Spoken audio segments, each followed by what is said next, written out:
Welcome everyone. आज हम लोग डिस्कस करेंगे CSS सेलेक्टर्स के बारे में। हम लोग ने CSS के इंट्रोडक्शन के बारे में डिस्कस कर लिया है। इनलाइन, इंटरनल, एक्सटर्नल CSS कैसे लगाते हैं वो डिस्कस कर लिया है। अब हम लोग पढ़ेंगे, आगे बढ़ेंगे इंटरनल सेलेक्टर्स के बारे में। तो सेलेक्टर्स क्या होता है, सबसे आपको बता ही चुका हूँ कि सेलेक्टर जो सेलेक्ट करता है, जिसकी प्रॉपर्टी सेट करनी होती है, उसको सेलेक्टर कहते हैं। तो सबसे पहले हम लोग अपना जो फाइल है उसको बंद कर लेते हैं और फाइल नया ओपन करते हैं। नया फाइल हमारा क्या नाम रहेगा, सेलेक्टर। ठीक है, सेलेक्टर डॉट क्या HTML, क्यों? क्योंकि HTML में हम लोग करेंगे। ठीक है, और इंट्रो CSS की भी ज़रूरत नहीं है, तो रहने दीजिए, कोई दिक्कत नहीं है। ठीक है, तो बॉयलर प्लेट लगाने का मैंने बताया था आपको। वो तो बॉयलर प्लेट कैसे लगता है, टेम्पलेट कैसे लगता है, शिफ्ट और फिर एक्सक्लेमेटरी मार्क जो है यहाँ पे आपका 1 पे, ठीक है, दबाएंगे और एंटर कर दिया। ठीक है, ये और यहाँ पे क्या हो जाएगा, सेलेक्टर्स और ये यहाँ पे आ गया। ठीक है, ओके। अब हमारा जो पुराना वेब पेज था वो ये रहा, तो इसको डिस्पोज करना पड़ेगा। तो इसको सेव कर लीजिए और देखेंगे तो ये अभी रिफ़्रेश नहीं हुआ है। क्यों? क्योंकि इसकी फ़ाइल नेम कुछ और है। तो यहाँ पे जो हमारा पोर्ट अभी चल रहा है सर्वर, उसको क्लिक कर दीजिए, ये डिस्पोज हो जाएगा, बंद हो जाएगा। अब दोबारा इस पर क्लिक करेंगे तो ये ओपन हो जाएगा। अब ये ओपन करके आपको दे देगा, तो ये वाले को अब बंद कर देना है। ठीक है, तो ये है हमारा लाइव सर्वर। कुछ फीचर्स हैं VS कोड के, वो यूज़ करते हैं हम लोग। तो हम लोग आज डिस्कस करेंगे सेलेक्टर्स। तो सबसे पहले हमने आपको बताया दिया था कि सेलेक्टर्स कैसे यूज़ करते हैं। यहाँ पे सेलेक्टर लिखते हैं, सेलेक्टर, और फिर ये होता है, फिर यहाँ पे प्रॉपर्टी होती है, प्रॉपर्टी, और यहाँ पे उसकी वैल्यू होती है और ठीक है, तो ये मैंने आपको बताया था कि कैसे स्ट्रक्चर होता है। इसको कमेंट आउट कर देते हैं क्योंकि अब इसकी ज़रूरत नहीं है। ठीक है, तो हमारे जो इसमें HTML में है वो, उसमें CSS है, उसमें 3-4 तरीके के सेलेक्टर हम लोग ने बताए थे। एलिमेंट सेलेक्टर, मैं लिखते जाऊँ क्या? हाँ ठीक है, लिखते जाता हूँ। ठीक है, एलिमेंट सेलेक्टर, ठीक है। दूसरा है, ओह ये क्या हो गया। ठीक है, दूसरा कौन सा है, ID सेलेक्टर। ठीक है, तीसरा क्लास सेलेक्टर, और चौथा ग्रुपिंग सेलेक्टर, ग्रुपिंग सेल। तो ये 4 तरीके के हमारे सेलेक्टर्स होते हैं। ये सेल है जो ये लिखा है मैंने, ये सेलेक्टर है। ठीक है, तो इसको पहले भी कमेंट आउट कर देते हैं, इसकी ज़रूरत नहीं है। ठीक है, तो अब हम सबसे पहले स्टार्ट करेंगे एलिमेंट सेलेक्टर के बारे में। मान लीजिए आपने यहाँ पे बनाया है, एक पैराग्राफ बनाते हैं। ठीक है, पैराग्राफ। अब आप लॉरेम पढ़ चुके हैं, अगर लॉरेम यूज़ करना चाहते हैं तो लॉरेम, नहीं तो अभी टाइप कुछ करना चाहते हैं तो मैं लॉरेम यूज़ करता हूँ। ठीक है, लॉरेम 5 एंटर कर देता हूँ, 5 हमारे वर्ड्स आ जाएगा। ये M8 था कि क्या मैंने लॉरेम डाला, मैं वो फिर बता देता हूँ। लॉरेम लिखा, 5 लिखा, अगर आप VS कोड यूज़ कर रहे हैं तो। ठीक है, लॉरेम लिखा, 5 लिखा और एंटर कर दिया, 5 लिखा और एंटर कर दिया, तो ये 5 वर्ड्स हमारे जनरेट करके दे देता है। ठीक है, ये अब सही है। सेव करते हैं तो यहाँ पे देखते हैं एक पैराग्राफ आ गया हमारे पास। ये बड़ा क्यों है? क्योंकि मैंने यहाँ पे साइज़ इसकी बढ़ा रखी है, कम कर देंगे तो कम हो जाएगी। ठीक है, तो अब दूसरा एक पैराग्राफ लगाते हैं। ठीक है, एक और पैराग्राफ, 4 पैराग्राफ और लगा देते हैं। तो मैंने बताया था पैराग्राफ या कोई भी वो एलिमेंट्स 2-3-4 बार लगाने के लिए, जो वो आपका पैराग्राफ है या फिर जो भी सेलेक्ट है उसको लेके इनटू, और ये 5 अगर 5 अगर आप कर देते हैं तो 5 बार, 3 बार, तो अगर एंटर कर देंगे तो 5 पैराग्राफ उसने लगा दिया। तो ये सब VS कोड की खासियत है। यहाँ पे आप लोरेम 6.4 यूज़ कर लीजिए, और यहाँ टैब दबाएंगे तो दूसरे पैराग्राफ में जंप कर जाएंगे, लोरेम 6, और फिर टैब दबा दीजिए, लोरेम 8, एंटर, तो 5 हो गए। अब इसको सेव कर दिए तो ये देखेंगे तो ऐसे कुछ जनरेट हो गया, हमारा पैराग्राफ हो गया। ठीक है, अब हम चाहते हैं इसकी प्रॉपर्टी डिफाइन करना। तो सबसे पहले हम एलिमेंट के बारे में, इनलाइन बता चुका हूँ, सब बता चुका हूँ। अब हम आते हैं एलिमेंट सेलेक्टर। तो मैं यहाँ पे यूज़ करूँगा हेड में लगाएंगे स्टाइल टैग लगाएंगे, और स्टाइल टैग के अंदर क्या हम लोग करते हैं, CSS की प्रॉपर्टी डिफाइन करते हैं। आप चाहें तो यहाँ पे एक्सटर्नल CSS में भी कर सकते हैं, लेकिन मैं प्रेफर करूँगा यहाँ पे क्योंकि मुझको ईजी पड़ेगा समझाने में भी। ठीक है, लेकिन मैं आपको बिल्कुल भी सजेस्ट नहीं करूँगा कि आप इनलाइन CSS यूज़ करिए। ध्यान से समझिएगा, मैं बिल्कुल भी सजेस्ट नहीं करूँगा। आप ट्राई कर सकते हैं, ये आपके एक्सपेरिमेंट के ऊपर, आप एक्सपेरिमेंट करना चाहें तो एक्सपेरिमेंट कर सकते हैं, लेकिन मैं बिल्कुल सजेस्ट नहीं करता हूँ कि आप यहाँ पे स्टाइल लगा के यूज़ करें। ठीक है, अब यहाँ पे स्टाइल, अब जो हमारा सेलेक्टर है, तो हम अभी क्या यूज़ करने जा रहे हैं, एलिमेंट सेलेक्टर। तो अभी पहले समझा देता हूँ। तो P लगाया आपने, ठीक है, कर्ली ब्रेसेस, ठीक, और यहाँ पे उसकी प्रॉपर्टी क्या लगाना चाहते हैं, कलर, ठीक है। तो कलर, अब देखिए कलर है, अब कलर पे अगर आप एंटर कर देंगे, जैसे ये आ रहा था, कहाँ गया कलर, तो VS कोड आपको खुद सजेस्ट कर रहा है कि कौन सा सेलेक्ट करना है, तो आप बस कुछ नहीं, कलर जैसे ही आ रहा है आप एंटर कर देंगे तो वो आपको सजेस्ट कर देगा। तो ये बहुत अच्छी प्रॉपर्टी है, ये आपका VS स्टूडियो की कुछ खासियत है, तो आप जो भी यूज़ करना चाहते हैं, जैसे आप कोई भी कलर यूज़ करना चाहते हैं, ठीक है, लॉन्ग ग्रीन, ठीक है, एंटर कर दिया। अब इसको सेव करेंगे तो आपके हिसाब से आपको क्या लगता है कि जो पैराग्राफ है, कौन से पैराग्राफ के लिए कलर ये होना चाहिए। हमने तो P यूज़ किया है, तो अगर आप ये सोच रहे हैं कि सारे पैराग्राफ के लिए चेंज हो जाएगा तो आप बिल्कुल सही सोच रहे हैं। अब इसको सेव करके देखते हैं, ये देखिए सारे पैराग्राफ के लिए। क्यों ऐसा हुआ, क्योंकि हमने यहाँ डिफ़ाइन किया है ये सेलेक्टर कि जो हमारा पैराग्राफ टैग है वो सेलेक्टर, उसकी प्रॉपर्टी ये हो जानी चाहिए, ठीक है। तो ये हमारा क्या था, ये एलिमेंट सेलेक्टर था, तो ये एलिमेंट सेलेक्टर, और इसको हम लोग कमेंट आउट कर देंगे। तो ये देखिए इसको कुछ लेने लगा है, इसको ये गेस कर रहा है कि एलिमेंट है, लेकिन नहीं, हमको एलिमेंट नहीं है, इसको कमेंट आउट करना है। तो हमने बताया था CSS में कमेंट कैसे होता है, फॉरवर्ड स्लैश स्टार, फिर बीच में कुछ भी लिखेंगे, फिर स्टार, फिर फॉरवर्ड स्लैश। तो अगर आप VS कोड यूज़ कर रहे हैं तो कंट्रोल और फॉरवर्ड स्लैश लगा दीजिएगा, ये अपने आप इसको कमेंट आउट कर दीजिएगा। तो ये बहुत अच्छी प्रॉपर्टी है इसकी, ठीक है। इसको सेव करिए और यहाँ पे ये ग्रीन कलर है, ठीक है। और भी कुछ प्रॉपर्टीज़ डिफाइन करना चाहते हैं आप, जैसे बैकग्राउंड कलर या कुछ भी, तो आप ट्राई कर सकते हैं, जैसे एक और कर लीजिए, ठीक है। तो बैकग्राउंड कलर, तो बैकग्राउंड कलर, अच्छा अभी ये देखिए मैं BACOLO लिख रहा हूँ, ये बैकग्राउंड कलर मुझको सजेस्ट कर रहा है, मैं एंटर कर दूंगा, ये डाल भी देगा। देखिए मैं फिर समझाता हूँ, मैं समझा रहा हूँ, B और अगर COLO, ठीक है, तो बॉर्डर कलर, और अगर आप BC बैकग्राउंड, BA और COL अब डालते हैं तो यह सजेस्ट कर रहा है। तो मतलब ये VS कोड, आपकी VS कोड का ही फीचर है कि अगर आप थोड़ा मोड़ा गड़बड़ भी लिख रहे हैं तो आपको सजेस्ट करता है कि आप कैसे उसको लिखिए, ठीक है। तो मैंने ये लिख रहा था, तो ये शॉर्ट फॉर्म हो गया इसका, तो ये खुद सजेस्ट कर रहा है कि आपका ये मतलब था, तो हाँ इसका यही मतलब था। तो अगर आप एंटर कर देंगे तो आपको सजेस्ट कर देगा। तो आप इसको ट्राई करिएगा, एक्सपेरिमेंट करिएगा। VS कोड बहुत अच्छी चीज़ है, बहुत अच्छा एडिटर है, आपको सजेस्ट बहुत करता है कि क्या करना है। देखिए खुद सजेस्ट करने लगा, मैंने अभी कुछ किया भी नहीं है, वो अपने आप सजेस्ट कर रहा है, ठीक है। तो कौन सा बैकग्राउंड कलर आपको सेट करना है, मान लीजिए करना है, ठीक है, और सेव कर दीजिए। देखिए तो सारे सबका बैकग्राउंड कलर सेट हो गया। वो अच्छा नहीं दिख रहा है, मैं समझ रहा हूँ, लेकिन ये अभी हम लोग एक्सपेरिमेंट कर रहे हैं, ठीक है। तो ये हमारा एलिमेंट सेलेक्टर था, ठीक है। अब आप चाहते हैं कि कोई स्पेशल, ये जैसे मान लीजिए आप कौन सा चाहते हैं, सेकंड पैराग्राफ, ठीक है, सेकंड पैराग्राफ में ले लेता हूँ।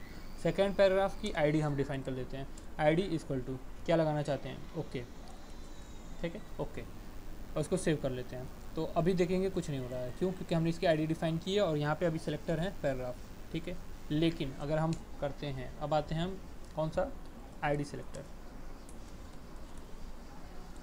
ID सेलेक्टर कमेंट आउट, ठीक है।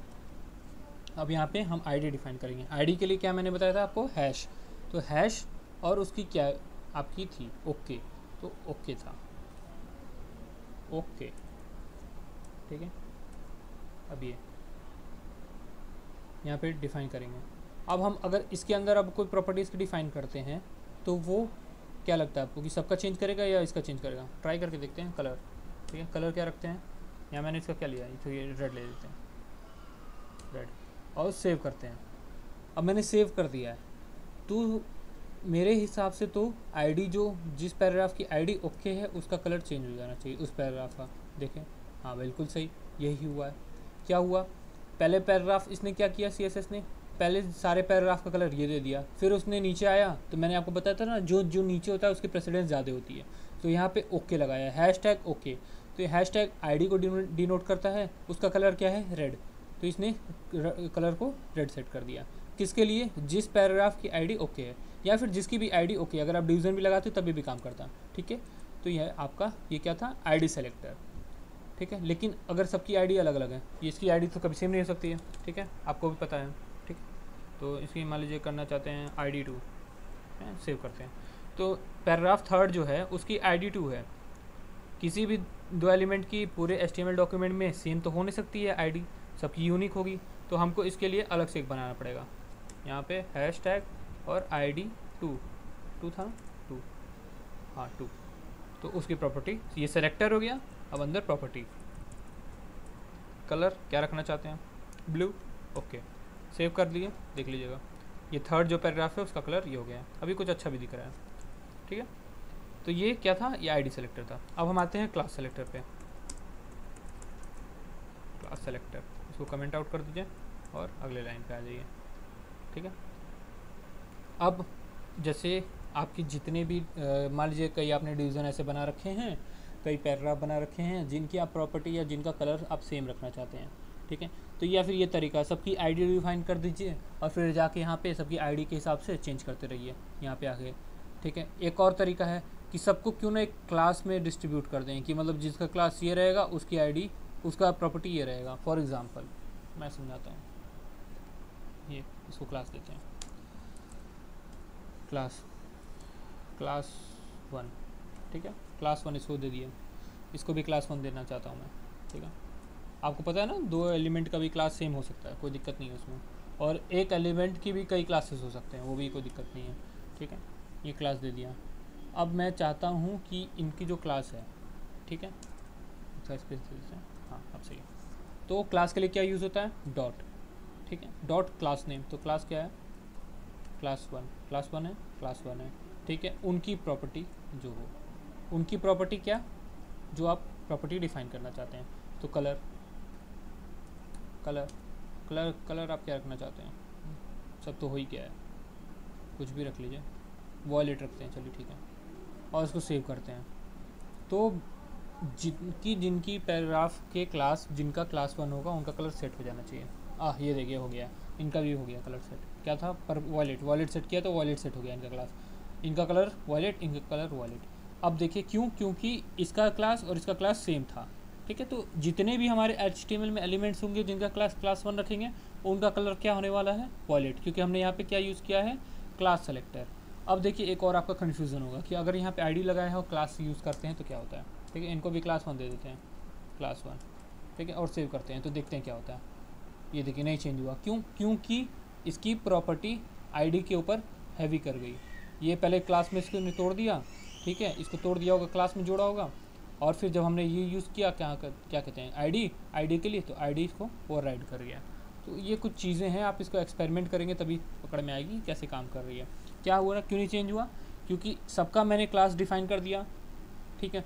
तो सारे क्लास की कलर क्या हो गया होगा, जो यहाँ पे सेट किया है, वॉयलेट, ठीक है। लेकिन इस पर्टिकुलर की आईडी क्या है, ओके, तो ओके पे गया होगा और ओके पे चेंज कर दिया होगा। तो मतलब इसको इंपॉर्टेंस ज़्यादा मिल गई। अगर मैं यहाँ पे इंपॉर्टेंस इसको अगर लगा के देखता हूँ, जैसे मैंने आपको बताया था इंपॉर्टेंट, अगर अब सेव करता हूँ, ये देखिए आप देख सकते हैं इसका कलर चेंज हो गया है। क्यों, क्योंकि ये इंपॉर्टेंट हो गया है, तो मतलब ये कहीं पे भी चेंज नहीं होने वाला है, इसको आईडी भी ओवरराइड भी नहीं कर पा रहा है। तो ये जो इम्पॉर्टेंट एट्रीब्यूट है, एक्सक्लेमेटरी मार्क इम्पॉर्टेंट, कितना काम कर रहा है देखिए। अगर आपने इसको चेंज कर दिया है तो ये आपकी इसका कलर चेंज करके रखा है, इसको चेंज ही नहीं होने देगा कहीं पे भी। आप कितना भी चेंज कर जाइए, चाहे आप एक्सटर्नल लगाइए, इनलाइन भी अगर आप यहाँ पे लगा के देखेंगे तो वो चेंज करने वाला नहीं है। तो ये इसकी इम्पोर्टेंस है, ठीक है। अभी सेव करते हैं, देखते हैं, हाँ ठीक है काम कर रहा है, ठीक है। ये हो गया हमारा क्लास सेलेक्टर, ठीक है। अब हमारा लास्ट आता है ग्रुपिंग, ठीक है। तो ग्रुपिंग सेलेक्टर, ओके, इसको कमेंट आउट कर दीजिए। अब आ जाइए अगली लाइन। अब देखिए, अब अगर आप एंटर करेंगे तो ये इधर ही ऐसे हो जा रहा है, ठीक है। तो उसका तरीका, अगर आपको नेक्स्ट लाइन में जाना है तो कंट्रोल और एंटर दबा दीजिए, कंट्रोल एंटर दबाएंगे। अगर आप VS कोड यूज़ कर रहे हैं तो नेक्स्ट लाइन में आ जाएंगे। तो मैं आपको हाईली रिकमेंड करता हूँ कि आप VS कोड यूज़ करिए, क्योंकि ये बहुत अच्छा एडिटर है, पावरफुल एडिटर है। और भी एडिटर होते हैं जैसे सबलाइम हो गया, एटम हो गया, लेकिन VS कोड मेरा पर्सनल फेवरेट है, क्योंकि बहुत इसमें एक्सटेंशंस होते हैं। आप यहाँ पे देख सकते हैं बहुत सारे एक्सटेंशन है, बस यहाँ पे सर्च करते रहिए, देखिए सारे एक्सटेंशन आपको मिलते रहेंगे। C++ सारे आप इसमें सारे कोडिंग कर सकते हैं, बहुत अच्छा है ये। मतलब अगर आप यूज़ करेंगे तो बहुत इसमें अच्छा मज़ा आएगा आपको, ठीक है। तो ये देखिए आप सजेस्ट कर दिया, तो यहाँ पर अगले नेक्स्ट टाइम में आ गए। तो ग्रुपिंग क्या करता है, तो मान लीजिए 2 तरह की ग्रुपिंग करनी है कि हम ये चाहते हैं इनका भी कलर हो जाए, इनका भी कलर हो जाए। तो मैंने ग्रुपिंग वैसे बता चुका हूँ कि किसकी किसकी हो सकती है। देखिए जैसे यहाँ पे लगाता हूँ ना, मैं एक और लगा देता हूँ, ठीक है। हाँ यहाँ पे आता हूँ, एंटर, H1 या H3 देते हैं, H4 देते हैं, चलिए ठीक है, H4, ठीक है। और यहाँ पे डाल देते हैं CSS सेलेक्टर, ओके। अब सेव करते हैं, देखते हैं कैसे दिख रहा है। हाँ कुछ इस तरह का दिख रहा है। तो आप देख सकते हैं हमने H4 को प्रॉपर्टी कहीं भी डिफाइन नहीं की है कि किस तरह का होना चाहिए उसका कलर या कुछ भी, ठीक है। हमने उसकी स्टाइलिंग नहीं करी है। लेकिन अगर हम यहाँ पे डिफाइन कर रहे हैं ये पी, कहाँ गया पी, चलिए मैं अलग से ही बनाता हूँ, ठीक है, पी, और यहाँ पे जो मैंने लगाया था तो ये वाला जो बनाया था कलर, ठीक है, अब मैं कलर चेंज करता हूँ, कलर इसका थ्रेशल क्या करें, ठीक है, मैं सेव करता हूँ। तो ये कलर चेंज नहीं हुआ है, क्यों, क्योंकि ये पहले से हमने इसको डिफ़ाइन कर रखा है। तो इसको मैं इम्पोर्टेंट कर देता हूँ, अब सेव करूँगा, हाँ हो गया थ्रेशोल्ड, सबका इसने चेंज कर दिया, सबका इम्पोर्टेंट है। हाँ आपको बस समझने के लिए किया मैंने, इसका नहीं हुआ है, ठीक है। तो अब देखिए, अब मैंने सारे पैराग्राफ की चेंज कर दिया है कलर, ठीक है। अगर मैं चाहता हूँ कि हमारा जो ये H कौन सा टैग है, H4 टैग है, H4 टैग हमारा छूट जा रहा है, तो उसको भी सेम प्रॉपर्टी मिल जाए जो इसको मिल ही रखी है, ठीक है। तो यहाँ पे मैं लगा दूंगा कॉमा H4, ठीक है, जो पहला हमारा सेलेक्टर है कॉमा दूसरा सेलेक्टर है, और सेव कर दूंगा। तो देखिए इसकी भी प्रॉपर्टी वही हो गई है। अगर आप सोच रहे हैं कि ये बैकग्राउंड कलर क्यों नहीं लगा है, क्योंकि यहाँ बैकग्राउंड कलर हमने इसमें डिफाइन किया था। यहाँ पे इंपॉर्टेंट अगर कर दूंगा तो अगर यहाँ पे अगर आप कर देंगे कॉमा H4 और सेव करेंगे तो इसकी भी चेंज हो गई है। ये इंपॉर्टेंट हटा भी करिए, इसको हटा दीजिए, ठीक है, हमारे इसको कमेंट आउट कर दिया, यहीं से समझ लेते हैं। P और फिर दूसरा H4 और सेव कर दिया तो देखिए इसकी प्रॉपर्टी चेंज हो गई है, मैंने इसको हटा दिया, ठीक है। तो इसकी भी प्रॉपर्टी वही हो गई है जो बाकी सबकी होनी चाहिए, लॉन्ग ग्रीन, ठीक है, और ये लाइट कैन, ठीक है। तो मतलब ये ग्रुपिंग के लिए होता है। अगर आप और भी ज़्यादा जितने डिवीज़न आप जितने भी चाह रहे हैं, अगर आप डिवीज़न यूज़ कर रहे हैं, डिवीज़न टैग कर दिए, तो जो अगर डिवीज़न आप कुछ बनाएंगे, जैसे कहीं भी अगर आप डिवीज़न बनाता हूँ, ठीक है, एक डिवीज़न बनाते हैं जल्दी से डिवीज़न, ठीक है, और कुछ नहीं उसकी ना क्लास लगाते हैं ना आईडी लगाते हैं, बस उसके अंदर हम एक पैराग्राफ टैग लगाते हैं, हाँ ठीक है, एक पैराग्राफ टैग लगा देते हैं। पैराग्राफ टैग लगाएंगे तो फिर गड़बड़ हो जाएगा, H5 लगा लेते हैं, ठीक है। H5 की प्रॉपर्टी कहीं हम डिफाइन नहीं किए हैं, ठीक है, और सेव करते हैं। तो अब देखिए इसकी भी प्रॉपर्टी, ये जो हेलो नीचे आ रहा है, इसकी भी प्रॉपर्टी ये हो रखी है जो इसकी होगी। क्यों, क्योंकि हमने यहाँ पे ग्रुपिंग कर दी थी इसके साथ, डिवीज़न के साथ। यहाँ पे मैंने डिवीज़न लगा दिया, अगर डिवीज़न में हटा दूंगा तो ये सिंपली ब्लैक हो जाएगा, देखिए ब्लैक हो जाएगा, ब्लैक हो गया। क्यों, क्योंकि अब इसकी प्रॉपर्टी मैंने कहीं डिफाइन नहीं की है। और अगर मैं दोबारा यहाँ पे डिवीज़न लगा देता हूँ तो ये प्रॉपर्टी डिफाइन हो गई है। तो मतलब ये ग्रुपिंग होती है कि जितने सबको, अगर आप जितने भी एलिमेंट्स हैं उनको आप ग्रुपिंग करके सबकी सेम प्रॉपर्टी रखना चाहते हैं तो उसके लिए आप क्या यूज़ करेंगे, ग्रुपिंग, ठीक है। तो ये 4 तरीके के होते हैं, कौन कौन से, एलिमेंट सेलेक्टर जो कि सिंगल पे काम करते हैं, एलिमेंट ही सेलेक्ट कर लिया, ठीक है। आईडी सेलेक्टर सबका यूनिक होता है, और दूसरा होता है क्लास, तीसरा होता है क्लास सेलेक्टर, डॉट क्लास लगा दिए, सारे क्लासेस में डिफाइन करके लगा देंगे।